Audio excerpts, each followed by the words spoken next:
বাবা, এই পুরনো বাক্সে কি আছে? এটা কি তোমার ছোটবেলার খেলনা? না বাবা, এটা তোমার দাদুর বাক্স।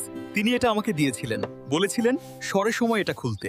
আমার মনে হচ্ছে আজ সেই স্বর সময়। ওয়াও, দাদুর বাক্স! এর ভেতরে নিশ্চয়ই কোনো গুপ্তধন আছে। গুপ্তধন! আমি গুপ্তধন খুব ভালোবাসি। তাড়াতাড়ি খোলো বাবা। শুধু একটা কাগজ?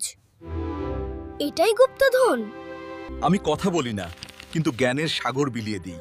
আমার পাতায় পাতায় লুকিয়ে আছে শত শত বছরের কাহিনী। বলো তো আমি কে? এটা তো খুব সোজা। এটা হলো বই। বাবা, আমাদের বইয়ের তাকের কাছে চলো। কোথায় ঠিকানা? এখানে তো কিছুই নেই।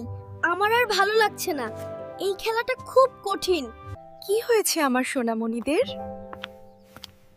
দাদুর গুপ্তধনের খোঁজ কত দূর এগোলো? যখন কিছু কঠিন বা বুঝতে অসুবিধা মনে হয়, তখন আমাদের কার কাছে সাহায্য চাইতে হবে বলো তো? আল্লাহর কাছে। আল্লাহর কাছে জ্ঞান চাওয়ার জন্য একটা চমৎকার দোয়া আছে। তোমরা কি সেই দোয়াটা শিখতে চাও? একটাকে বলা যায় গুপ্তধন খোঁজার চাবি। গোপন চাবি? আপনারা আমার সাথে বলুন, আল্লাহুম্মা ফাক্কিহনি ফিদ্দীন।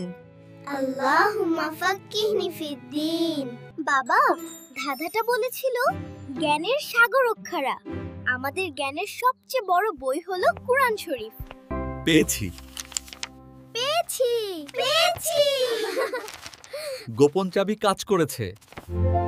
যেখানে দাঁড়ালে মন শান্ত হয়, যেখানে আমরা আমাদের সবচেয়ে বড় বন্ধুর সাথে কথা বলি, সেখানেই পাবে সে শেষ উপহার।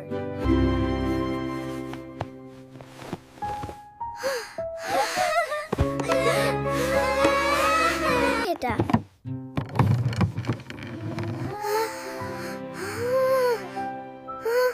গুপ্তধন। হ্যাঁ বাবা, এটাই পৃথিবীর সবচেয়ে বড় গুপ্তধন। দাদু আমাদের বোঝাতে চেয়েছেন যে বই এবং জ্ঞানই হলো আসল গুপ্তধন। আল্লাহুম্মা ফাক্কিহনি ফিদ্দীন। এখন থেকে আমি প্রতিদিন এই দোয়াটি পড়ব।